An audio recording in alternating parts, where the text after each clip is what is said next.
Now for the top story tonight, some new polling after the second debate. Gallup now has Romney beating the president 51-45 nationwide. That's got to make the governor feel good. Rasmussen has it a dead heat, however, 48% for both. And the Real Clear Politics average nationally has the Electoral College pretty much tied now. In the key state of Wisconsin, NBC News has Mr. Obama up by 6 points. However, Rasmussen has the president only leading by 2. If Mitt Romney wins the election, the NBC News polling outfit will be in for major trouble. Rasmussen has both Florida and Virginia now going for Romney. In the Sunshine State, 51-46. In the Commonwealth, it's 50-47. But in Ohio, a new Fox News poll says Obama's leading by 3, 46-43. But that's a 4-point improvement in the Buckeye State for Romney since September. With us now to analyze where we are in the presidential race, Fox News host Mike Huckabee. First, let's take the dinner. Okay. You have a pretty good sense of humor. I try. Yeah, I see you on your program playing a banjo or the ukulele or whatever. The bass guitar. Oh, it's a bass guitar? Okay. I hope you know the difference between a banjo and a bass guitar. It's pretty funny, you know, when you're up there. So you don't take yourself all that seriously. I like that. That makes me feel good. Yeah. That even these guys, as competitive as they are, can get in there and have a few laughs, right? Absolutely. And I think everybody needs to see there is a human side, that these are not just robots who run for office. I think we need more moments like that and less like some of these, what I consider to be phony debates that are more like game shows than an honest forum where you're trying to find out what candidates think. Wait a minute, though, Governor. You can't say the last debate was phony. These guys almost duked it out. I mean, they were really getting... Yeah, but it was more about them and the moderator. It was supposed to be a town hall. Tell me which candidate ever really engaged and connected with the people who asked the questions. They used those people as props, and they turned and ignored them. But neither politician, surely you know this. No, neither man is capable of that. Just as people. Barack Obama is a remote person. Yes, okay? He is. And Mitt Romney is a reticent person. Neither one feels comfortable. Like you're a populist, okay? You are, and I'm not saying that. No, it's a nice.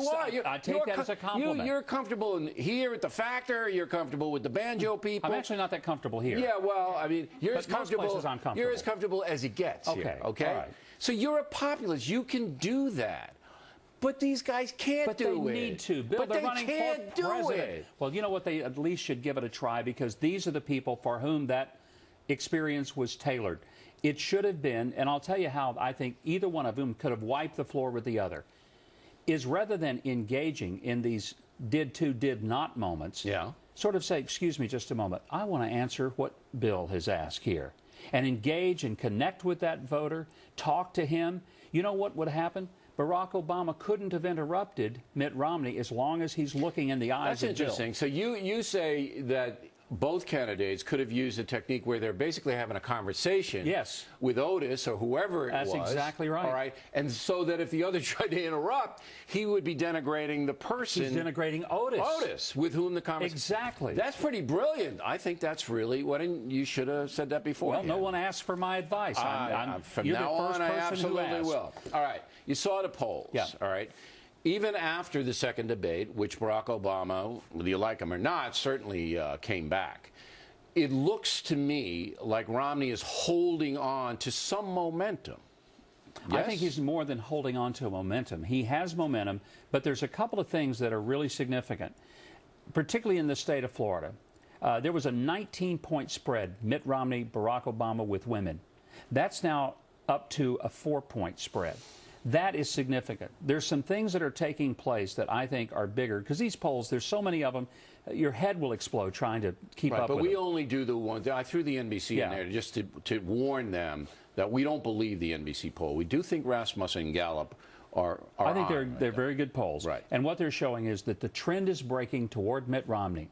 The second thing they're showing is that women are much more comfortable and are moving more toward Mitt Romney. Why is that? Because women had this impression of Mitt Romney that he was this corporate executive with no heart, no feeling. When they saw him debate, and then they have seen him in situations like the Al Smith dinner. So that helped him last night, in your opinion. I think it will, and I don't even think we've seen the full impact of that. But women care about more than getting free birth control pills, and the president has insulted them by making it appear that the average American woman is saying, I want an abortion and a birth control pill. No, they want jobs. They want a safe place for their kids to be able to play. They want decent education, and they're insulted when someone treats them as if the only thing they're doing is sitting around just hoping somebody can get them an abortion and a $9 a month birth control pill prescription. All right, so now we have 2.5 weeks until we vote. Want to make a prediction here? You know what? A month ago, I would have said too close to call, probably trending Obama. I think Mitt Romney is going to win the election. I really do.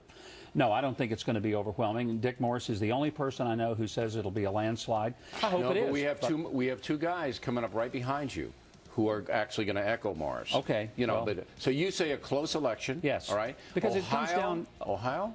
Ohio is critical. I think Obama may win Ohio, but I think Romney still wins the presidency because of Florida, Virginia, North Carolina, and I think he's in play in places like Wisconsin, despite NBC's poll. All right. Governor, thanks very much. We appreciate it. I was Thanks. only jazzing you on the banjo. I knew you played a bass guitar. I knew that. I hope you know the difference, Bill. And I don't know if I don't expect your musical acumen to be extraordinary, but I do hope you have at least that much. I don't know if many people know, but the governor did play bass for Herman's Hermits. Yes, I did. Yeah.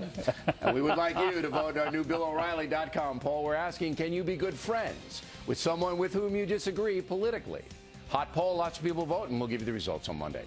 Next on the rundown, as mentioned, two handicappers say Mitt Romney will win in a landslide. What? A report moments away.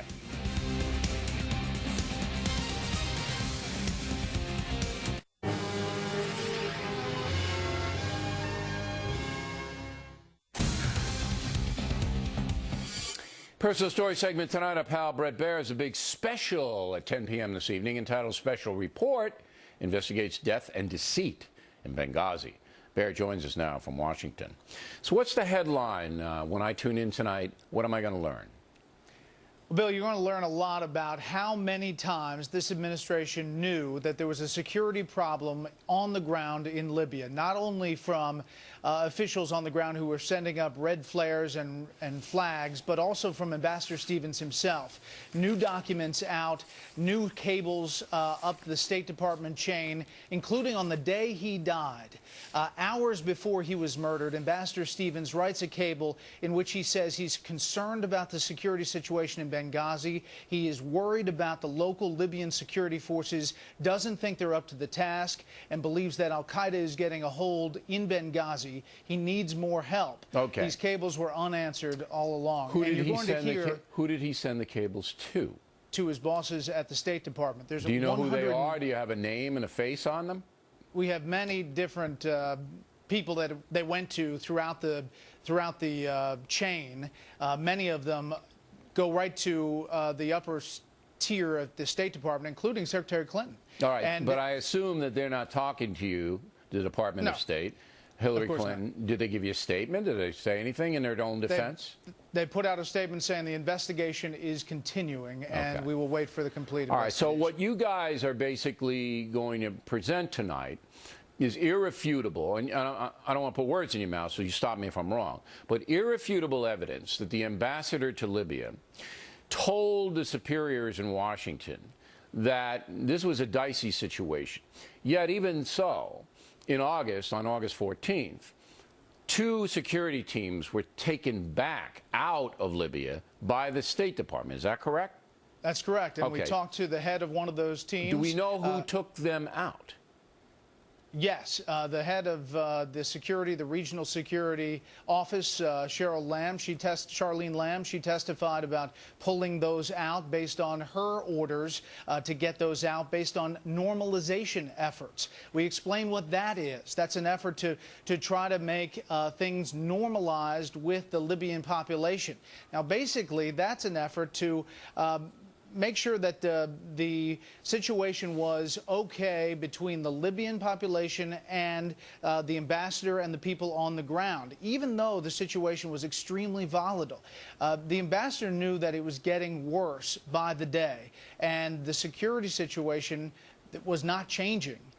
Yet the State Department did not put more people in. Well, What and we're in gonna fact, they also show you- downgraded the security, and I know because I read the transcript of some of your stuff. You actually have one of the security guys saying it was insane to do that. You don't downgrade security when it's so dangerous. All right, but we also have Palcott on the ground in the compound in Benghazi. You're going to see things. He'll take you through the compound that's you haven't interesting. seen, and you haven't So seen the bottom line distance on from this the. Yeah. is Hillary Clinton. It's her department, so she's responsible. Whether she knew it or not, it's not our fault. You're responsible. It's your department. Okay. Hillary Clinton, is she back from Peru, or they send her there forever? Is she back? She is back. We Okay. haven't tracked her down. No. All right. She'll probably be going to Tasmania next week. All right. So she's responsible. But we don't know, though, about President Obama and what he knew, if anything. Is that fair?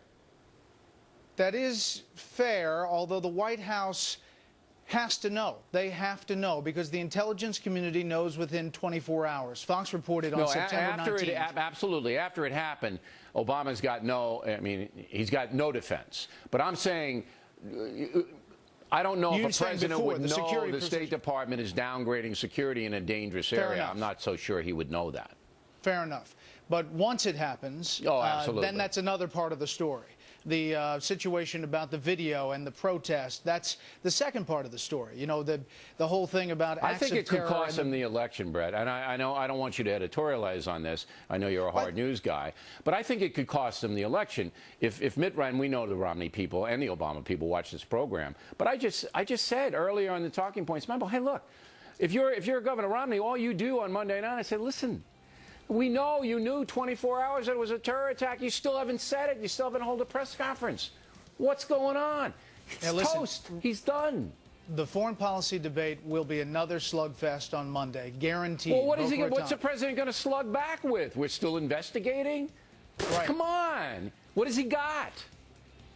That'll be the question of the night. All right. And once you get to that point, how big a deal is it? Does it trump the economy with swing voters in Ohio? It's not going to trump the economy, but it's basically another example of things out of control. All right, so we're going to watch Bret Baier's special, 10 p.m. We all know if you don't watch it, we're coming to your house, so you got to watch. When we come right back, the dopey binder thing continues, and I'm getting pretty teed off about it. Do Gutfeld and McGuirk feel the same way? The boys are next. The O'Reilly Factor, the #1 cable news show for 12 years running. Thanks for staying with us. I'm Bill O'Reilly, and the What the Heck Just Happened segment tonight. The stupid binder thing continues. Now, remember that during the debate, Governor Romney said he recruited women to work for him in Massachusetts. A good thing, right? And he said that he tried to do that by putting names in a binder and checking them out for competence. Well, that has offended some ladies. It was very unfortunate for Governor Romney because it sort of raises this question, can he relate to working women? You know, it made it sound almost like working women are some mail order product you can order out of colored binders. And, you know, there's so many directions you can go. What did the tabs in that binder say for each of the women? Well, they might have said, are they sane? Here now to react, the star of the 5 grade Gutfeld and the producer of the Imus in the Morning program, Bernard McGuirk. I gotta tell you, I have seen dumb things in my 36 years in this business, but nothing as dumb as this. The binder is insulting to women. Gutfeld. I love how the media pretends not to know what he meant, whereas when Obama is vague, they somehow understand when he's talking about terror when he really isn't, but they don't get this. Now they're taking everything literally. If he had said, I have a panel of women, they're going to go, he created paneling out of women? Oh, my goodness. He's putting them in a cabinet. He's an atrocious monster. They are on purpose trying to pretend that they don't understand. But you know what, McGuirk? Here's the tragedy of this. That woman we just saw, the CNN correspondent, she's offended. Yeah. Well, she's supposed to be a reporter. Her name is Jessica Yellen. It should be Jessica Whining, because she's supposed to be a reporter, not giving her opinion. And you know, it's obviously a gross distortion and a distraction. But she herself, she's a professional woman, all right? She's got a good job. She was in a binder. And she is genuinely offended that... Well, I don't believe that. You think it's all a fraud? I do. You both think it's a fraud. It's completely they tried to fabricated. paint him as, Leona Helmsley in a suit who kills his employees' wives. Now they're trying to double down on the perception that he's Joey Buttafuoco in a suit who wants to rip the heads off Barbie dolls, who would beat the crap out of Shirley Temple. You guys don't think that the outrage that this Miss Yellen showed is genuine? Bill, if they were genuinely offended by stuff, they'd be offended by Bill Clinton being the point man for. They'd be offended by Bill Maher giving $1 million to the Obama campaign after he called a woman the C word. They'd be offended by the fact that Jay-Z is cutting Obama campaign ads, and he goes way beyond using the B word and the H word that rhymes with toes. They are so offensive, those lyrics, and he's doing, Obama's in the club with him. It is amazing that in this age, when there is a lot of crudity everywhere, that the binder thing is now there. Okay. They didn't care about the word gangbanger, which Obama used. And by the way, President Clinton... that's a term that is used in criminal prosecutions. Believe me, I know. Okay. I know. What I'm saying is they choose to pick words only when it's a Republican, but they ignore the words. They could have easily done it. If they had done that, I would have been on them for that, because that's obviously, by the way, in the lexicon, used as a criminal term. By the way, the left invented binders. They called them quotas. Okay. Most interesting moment of the debate, McGuirk? The most interesting moment, of course, was this Candy Crowley moment. I mean, I know everybody's been all over it, but I will say this. Romney was winning the debate. He was winning it, and he was going in for the kill at that point, and she interjected, threw him off his game. And my question is, all of a sudden, Obama comes up with this September 12th Rose Garden speech, right. Right, exactly right. Out of nowhere, and it surprised everyone except Candy Crowley. I'm calling for a Warren Commission type investigation. Well, here's what Ms. Crowley said to Gutfeld. She said that she knew it was going to come up, so she researched the whole thing about when was the first time, and she had the research in front of her. You know what? I believe her. However, she's wrong. He didn't apply the Terror Act to Benghazi. He was speaking in general terms, and we proved that beyond a reasonable doubt. Most interesting moment to you? I have to go back to the overall demeanor of Miss Crowley. She reminds me of the lady at the gate at the airport when you try to jump zones, like when they're loading zone 1, but you're in zone 2, and she does that thing where she's like, no, no, no. You're not supposed to jump zones. Well, you wouldn't know. You haven't flown commercial since Current Affair. Of course, I never did that program. It felt. It was wait. Hollywood? No, Access Hollywood? No. I'm not going to tell you, Gutfeld. What? All right? The program that I did was not even close to what you're saying. So you think that Miss Crowley was a scold? Yes, she was a scold. And she knew she had made a mistake right then and there. Yeah, because she did back forth. She did back away. Now, we invited Miss Crowley on in place of you two tonight. We wanted her instead of you. But, of course, she... Don't make that joke. No, don't do it. Don't do it. It's too easy. All right, we're going to hold the guys over. We don't really know why, but we are. And we're going to discuss how dumb are American voters in general. And Halloween, once again, some people want to ban it. We're coming right back.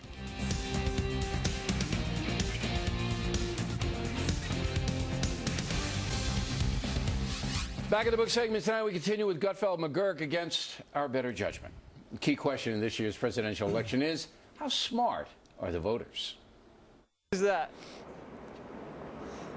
Bush Sr. Ooh. You know Mitt Romney? Have you heard of him? Nope. What about Michelle Bachmann? No. Newt Gingrich? Nope. Ron Paul? No. Rick Perry? Sounds familiar. Who do we declare independence from? See, I don't know. You know? Independence from the king? Yeah, King who? Not Midas, but I haven't the slightest. Do you know what the unemployment rate is right now? Oh, 99%. Close. Once again, Gutfeld and McGuirk. All right, now that's not really fair. I mean, Waters, he attracts those kinds of people when he goes out.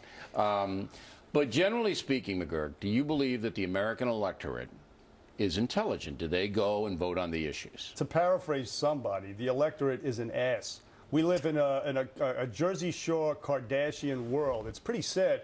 The debate the other night, Game 3, I live in New York City, as you do, in New York, the New York area.